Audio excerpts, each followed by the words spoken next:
Et salut tout le monde, aujourd'hui on se retrouve pour une toute nouvelle course. Aujourd'hui on se retrouve pour la toute première course à l'étranger. Je suis donc en Belgique avec Alexandre Merlier. Hop. Salut. Il est d'ailleurs en train de monter son vélo. Ouais. Aujourd'hui on court où? Alors on court à Sint-Goris-Oudenaarde. Donc voilà, c'est des noms un petit peu bizarres par ici. Mais du coup, aujourd'hui on part pour une course amateur. Donc c'est en quelle ligue déjà? J'ai oublié. Alors c'est la VWF. VWF, donc voilà. C'est bizarre un peu leur catégorie par ici, mais en gros c'est une ligue amateur, donc on va voir un petit peu le niveau, on va tâter ça un peu aujourd'hui, ce sera ma première course. En tout je vais en faire 4, donc j'aurai un petit peu le temps d'avoir de la chance. Si jamais je loupe la course aujourd'hui, il me restera 3 chances. Et aujourd'hui la course fait 70 km, donc c'est vraiment très court les courses par ici comparé à chez nous. Il n'y a plus qu'à espérer qu'aujourd'hui on n'aura pas de problème mécanique. Donc comme vous avez vu, depuis quelques courses j'utilise des nouvelles chaussures, les chaussures DMT, c'est donc DMT qui me les a envoyées. C'est des chaussures de vraiment haute qualité, c'est vraiment le haut de gamme de leur marque.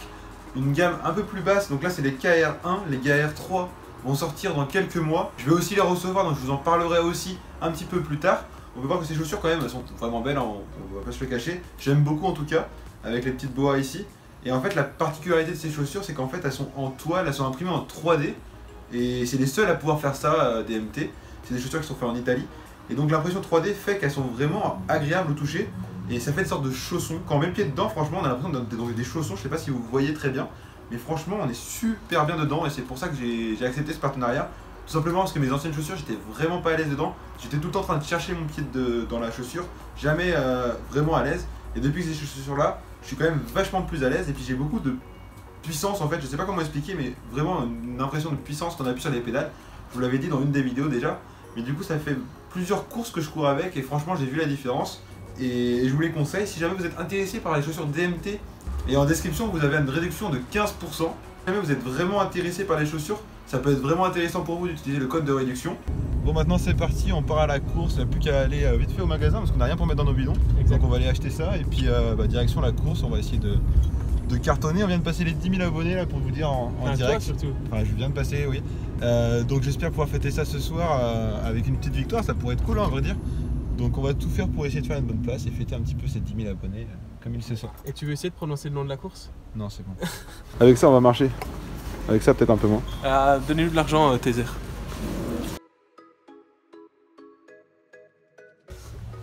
Bon, alors là on vient d'arriver, je viens de récupérer mon dossard. C'est un gros dossard qu'on met au milieu apparemment ici. Et en fait sur le circuit il y aura des pavés. Sûrement de la pluie vu la gueule du ciel. Et du vent. Donc première course en Belgique, en Flandre. Donc la Flandre par rapport à la Wallonie, en plus le niveau est plus élevé à ce que j'ai compris, mais il y a aussi plus de pavés. En l'occurrence du coup on va se taper des pavés. On peut voir que là derrière il y a les pavés, et en fait juste après il y a la bosse. Ça va être dur, mais ça va être marrant. Donc il n'y a plus qu'à.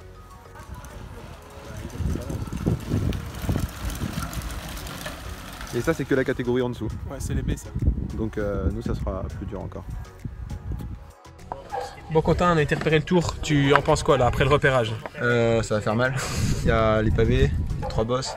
Finalement là-bas il n'y a pas que cette bosse là qui fait une borne, voire même 2 bornes en fait. Ouais, elle fait une borne et demie. Parce qu'elle part d'en bas en fait. Et en bas il y en a encore une de 1 km plus ou moins. Et puis ouais, il y en a une grosse de l'autre côté, ça va faire très mal. On a vu les mecs un petit peu avec des beaux gabarits, donc je pense que ça va marcher. Ouais, et surtout le circuit fait que 5 km. Donc tout ça en 5 km. Donc tout ça on va le bouffer, on va le rebouffer, donc ouais, ça va être dur.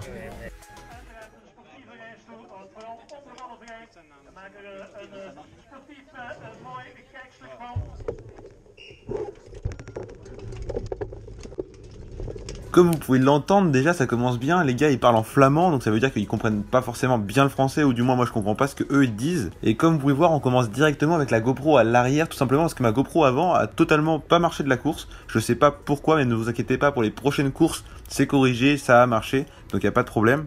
Mais pour cette vidéo là, du coup ça va être beaucoup de rush à l'arrière, et si vous voyez des images avec la GoPro avant, c'est que c'est la GoPro de Alex, car je vais utiliser un petit peu sa GoPro pour vous montrer un petit peu comment ça peut monter dans les côtes ou comment ça descend dans les descentes. Nous partions donc pour 70 km avec un gros niveau amateur. Et comme on vous a dit tout à l'heure, c'est dans la ligue VWF. Et comme vous pouvez voir directement, moi ce qui m'a choqué directement, c'est le physique des coureurs. Ils sont tous grands, maigres, enfin vraiment un gabarit de grimpeur. Donc autant vous dire que quand je vois ça arriver, moi j'ai un petit peu peur. Et le fait qu'ils parlent pas français, c'est vrai que ça fait un petit peu bizarre. C'était la première fois de ma vie que je faisais une course à l'étranger. Comme je vous ai dit tout à l'heure, le circuit est vraiment très compliqué. Il y a 3 grosses côtes sur ce circuit, une grande descente qui est vraiment très technique et au final c'est là où je perdais le plus de temps, ainsi qu'un petit secteur pavé qui était juste avant la grosse côte de l'arrivée, donc ça faisait vraiment super mal aux jambes. Personnellement, j'avais jamais roulé sur des pavés, donc autant vous dire que c'était un peu une première pour moi. Ça s'est super bien passé durant la course, mais ça vous allez vous en rendre compte assez rapidement, surtout en fin de vidéo quand je vais vous parler un petit peu plus en détail de comment j'ai pu attaquer, etc.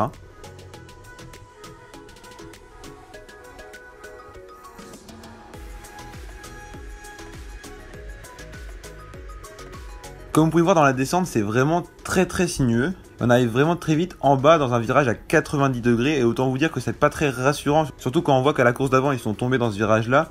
Alors autant moi je vais perdre quelques mètres à chaque tour, mais Alex lui il va perdre beaucoup de temps à chaque tour et il va prendre assez cher. Mais pour ça je vous invite vraiment à aller voir sa vidéo sur sa chaîne YouTube, le lien sera dans la description de toute manière. Comme ça vous allez pouvoir un petit peu voir comment lui il se débrouille.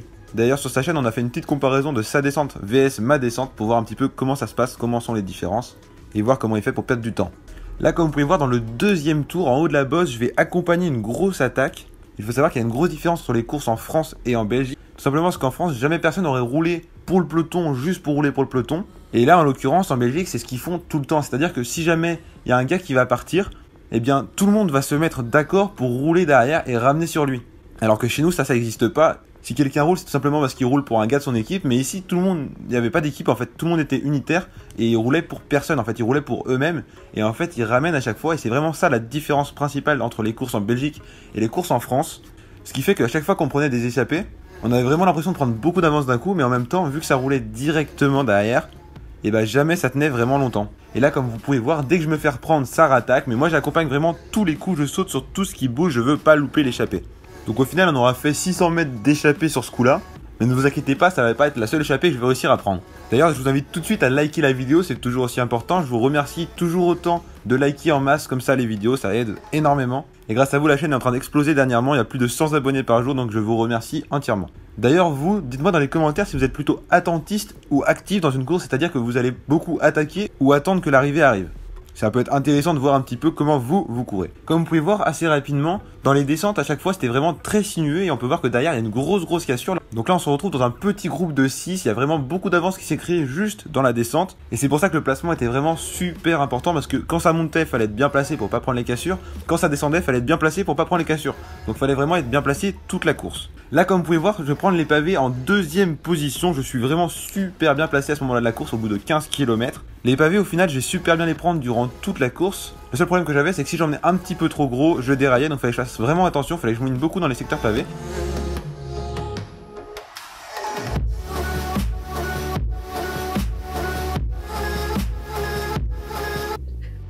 Et là comme vous pouvez voir avec le point de vue extérieur, il y a un gars qui attaque et je décide de l'accompagner tout simplement parce que ce gars là m'avait semblé plutôt fort. Donc je vais me mettre totalement à bloc pour essayer de revenir sur lui. Et je vais me retrouver à faire un tour tout seul, à essayer de revenir sur lui. Malheureusement je vais jamais réussir à faire la jonction avec ce gars. Je vais toujours rester à 5-10 mètres de lui.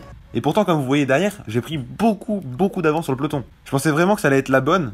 Parce qu'il y avait un gars devant, plus le gars qui venait d'attaquer. Donc ça allait faire un petit groupe de 3 si jamais on arrivait à se réunir. Mais malheureusement je vais jamais réussir à revenir sur eux. Au final les deux gars qui étaient devant moi ils étaient juste hyper forts, mais ça vous allez vous en rendre compte car ils vont rester en échappée vraiment super longtemps. Et du coup je vais faire 3,5 km à bloc comme ça et essayer de revenir sur les gars. Et au bout d'un moment je vais me dire que c'est un petit peu mort, de toute façon le peloton revenait derrière. Donc je vais manger un petit peu parce qu'il faut manger dans une course. Car si on oublie de manger on peut vite partir en fracas et là la course est totalement morte. Donc surtout il faut penser à s'alimenter. Donc je profite de mon temps de répit pour me faire reprendre par le peloton pour manger un petit peu. Mais par contre, quand ils vont revenir sur moi le peloton, là je vais prendre un gros contre-coup, c'est-à-dire que je vais me retrouver assez rapidement en queue de peloton, tout simplement parce que j'ai fait un très gros effort avant, donc forcément ça fait mal. Et du coup assez rapidement je vais me retrouver mal placé, mais ne vous inquiétez pas, ça va pas me porter préjudice. Je vais donc rester un petit peu comme ça en queue de peloton assez longtemps pour récupérer, me refaire une santé tout simplement, parce que sinon j'allais jamais réussir à récupérer. 50 secondes Quentin. Comme vous pouvez voir au kilomètre 26, je vais remonter à l'avant du peloton pour me replacer et directement ça va attaquer, donc je vais accompagner l'attaque. Comme je vous ai dit, je veux vraiment pas louper les groupes d'échappés, donc je vais accompagner un petit peu tout ce que je vais pouvoir. Donc là je vais rentrer dans les pavés avec un petit peu d'avance.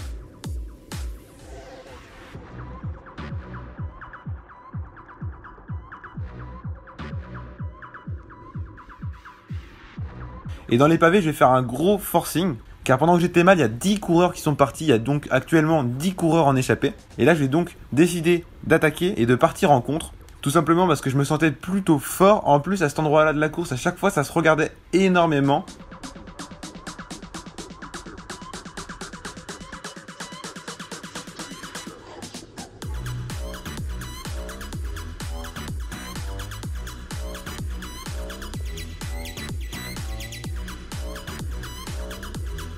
Donc là j'arrête de réfléchir, j'attaque et là je me mets totalement à bloc. Je me dis que de toute façon, si je pars pas maintenant, bah je partirai jamais.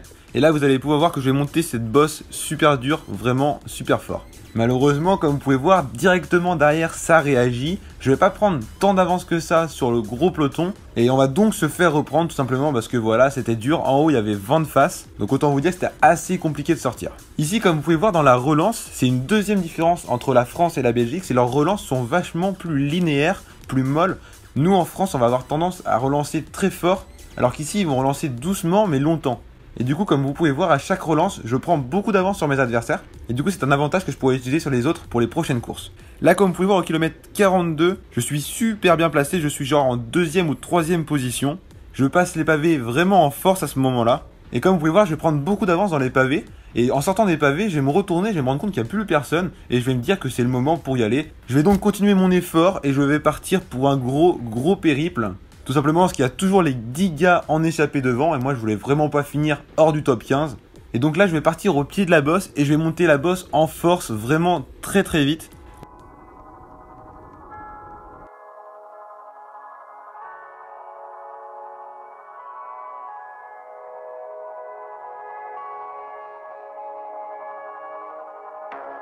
On peut voir que derrière il y a un seul gars qui arrive à prendre à peu près ma roue qui va revenir sur moi. Le peloton lui on le voit même plus tellement il est loin. Et je roule quand même à cet endroit là à 28 km/h alors que la bosse fait 8% et qu'en plus on a vent de face. Donc autant vous dire que là je roule vraiment à bloc vraiment très vite. Et c'est pour ça qu'on va prendre énormément d'avance d'un coup.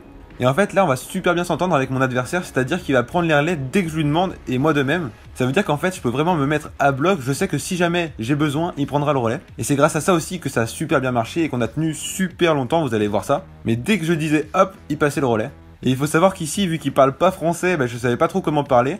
Du coup j'essayais de parler anglais. Il avait tendance à beaucoup regarder derrière. Du coup à chaque fois je lui disais it's ok, vas-y regarde devant. Parce que en fait on perd trop de temps à que tu regardes derrière. Du coup je lui disais toujours go, it's ok. C'était plutôt drôle d'ailleurs. Mais en tout cas on s'est super bien entendu et ça a super bien marché. Et vous allez voir qu'on va aller vraiment très loin. Franchement à ce moment-là de la course on va aller au bout, c'est carrément sûr. Il nous reste 4 tours à bloc à faire. Et à ce moment-là de toute façon je réfléchis plus. Je me suis mis totalement à la planche. Je pars du principe que si on se fait reprendre, la course est terminée, donc il n'y a plus aucun intérêt. Donc je me suis mis totalement à bloc. Et comme vous pouvez voir, là, le peloton, on le voit même plus. Donc autant vous dire qu'à ce moment-là de la course, je savais déjà que c'était bon. Là, encore une fois, il est en train de se retourner, tout simplement parce qu'on aperçoit à peine le peloton. Et du coup, je lui disais, go on, regarde devant, parce que j'en ai trop marre, en fait, on perd trop de temps avec ça. Et comme vous avez pu voir, de toute façon, je prenais des très gros relais, très longs relais, pour que ça puisse être efficace. Et là, comme vous pouvez voir, après 2 tours complets en échappée, on commence à apercevoir de plus en plus le peloton. Là, on est dans l'autre bosse de l'autre côté du circuit et je vais dérailler. Donc oui, c'est pas très pratique de dérailler quand on est en échappée. Le gars va m'attendre. D'ailleurs, il m'attendait toujours en bas de la descente parce que je prenais quelques mètres de retard. Il savait qu'il avait besoin de moi de toute manière si on voulait aller au bout. Donc on était plutôt bien organisé. Et le fait que je déraille comme ça m'a vraiment fait perdre un petit peu de temps. Et ça nous a un petit peu désorganisé d'ailleurs. Et à partir de là, lui, il voulait plus trop rouler parce qu'il pensait qu'on allait se faire reprendre. Donc c'était un petit peu mort. Vous avez rebouché 1 minute là. Hey, ils sont à 1 minute. 4 tours. Donc là, au bout de 53 km, le peloton revient sur nous malheureusement. Mais par contre, ils ont dû rouler vraiment très vite pour revenir sur nous. Et la moitié du peloton avait explosé, il y avait quasi plus personne dans le peloton. Donc déjà, c'était un bon point, c'était débarrassé de beaucoup de coureurs. D'ailleurs là, on peut voir qu'Alex me donne un bidon. Et là, il me dit qu'ils sont 15 devant, même si c'est pas vrai, en fait, ils étaient 10. Donc là, à ce moment-là de la course, je pensais ne même plus être dans le top 15.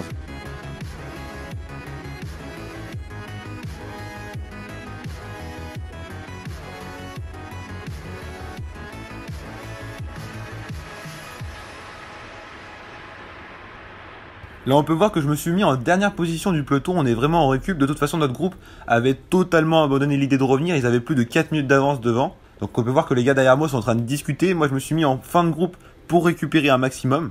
Tout simplement parce que maintenant dans 2 tours le sprint final va arriver. Et si pour moi à ce moment là je pensais que j'allais pas pouvoir rentrer dans le top 15, fallait absolument que je gagne le sprint si je voulais faire un peu une place potable.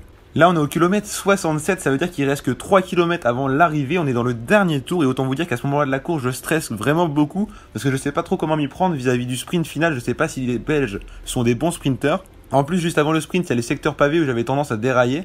Donc autant vous dire que j'étais vraiment très stressé mais j'étais plutôt serein parce que j'étais vraiment super frais, j'avais de bonnes jambes. Donc j'attendais vraiment ce sprint avec impatience. Comme vous pouvez voir, au kilomètre 69, c'est-à-dire 1 ou 2 km avant l'arrivée, je vais remonter, me replacer. Là la pression est vraiment palpable, tout le monde était vraiment super stressé vis-à-vis du sprint. Enfin ça sentait vraiment la pression, ça commençait à frotter un petit peu, ça remontait. C'est vraiment quelque chose qui est vraiment très appréciable en course.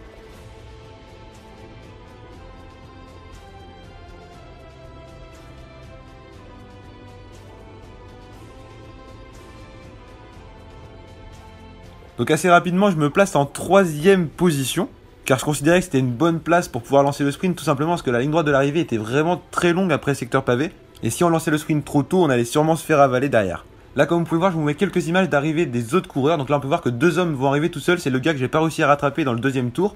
Là on peut voir qu'un 2e groupe arrive.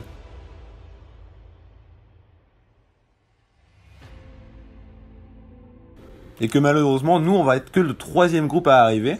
Et là on se bat donc pour la 13e place, car quelques coureurs se sont partis tout seuls dans le dernier tour. Je sais pas trop comment, j'ai pas vraiment vu. Mais du coup là, faut vraiment se replacer tout simplement parce que le sprint arrive dans quelques mètres. Donc là il n'y a plus le temps, faut vraiment remonter.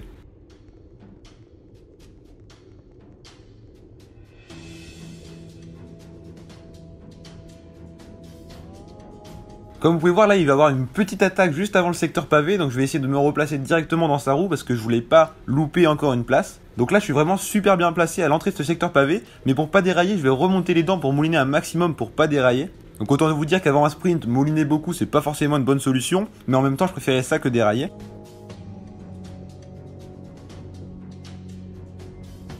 Je vais rentrer dans ce secteur pavé en 3e position et je vais en ressortir en 1re position tout simplement parce que je l'ai passé vraiment en grosse force. À la sortie de ce secteur pavé, je vais donc freiner un tout petit peu pour pas me mettre en 1re position car comme je vous ai dit, le sprint est vraiment très long donc je me suis mis en 2e position.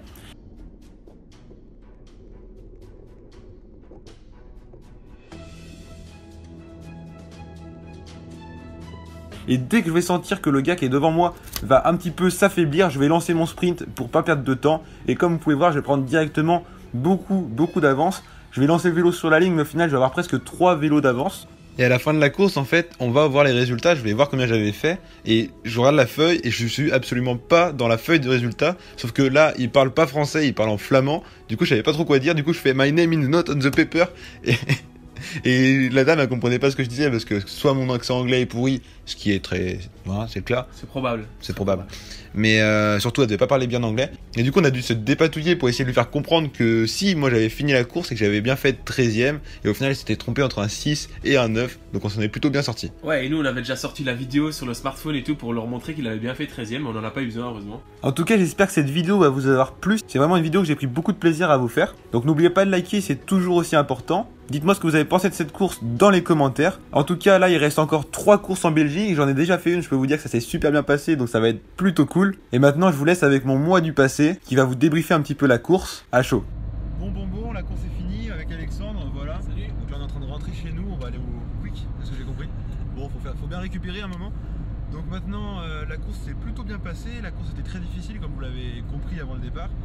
Mais la course s'est plutôt bien passée. En fait, dès le 2e tour, comme vous avez vu, l'échappée s'était faite. J'ai pas réussi à revenir, c'était vraiment trop dur. Par contre, après, c'était un petit peu plus simple pour moi. Par contre, pour Alexandre, c'était un petit peu plus compliqué, mais pas physiquement. Dès le premier tour, moi, c'était compliqué. Mais vous pourrez voir ça sur sa chaîne. Donc, je vous invite tout de suite à aller voir sur la chaîne d'Alexandre sa vidéo, son point de vue, pour voir un peu comment pour lui ça s'est passé la course. Moi, vous avez pu voir que du coup, j'ai plutôt bien réussi à finir. On a réussi à partir 2 tours en échappée. Physiquement, j'étais bien. Donc il n'y a plus qu'à pour demain. Demain on recourt à je sais plus où. Donc demain c'est un critérium, c'est tout plat. Il reste plus qu'à essayer de faire un petit top 15 encore une fois, essayer de gagner tout ce qu'on peut gagner. La différence avec la France c'est qu'on gagne de l'argent directement. Donc j'ai gagné je crois 4,50 € avec cette course avec une 13ème place. Donc c'est pas dégueu mais en même temps c'est pas vraiment top. Voilà, donc maintenant on va aller manger un quick, ça va faire plaisir. Ah, à fond. Et comme ça on va récupérer directement pour la course de demain, on va se mettre bien. Et puis je vous dis à la prochaine pour une prochaine vidéo. N'oubliez pas de liker la vidéo si vous ne l'avez pas encore fait. N'hésitez pas à mettre un commentaire pour me dire ce que vous avez pensé de cette course en Belgique, si vous avez aimé le parcours parce que c'est carrément différent de chez moi et puis franchement moi j'ai kiffé. Donc n'hésitez pas à me dire tout ça dans les commentaires et je vous dis à la prochaine pour une prochaine vidéo. Bye bye.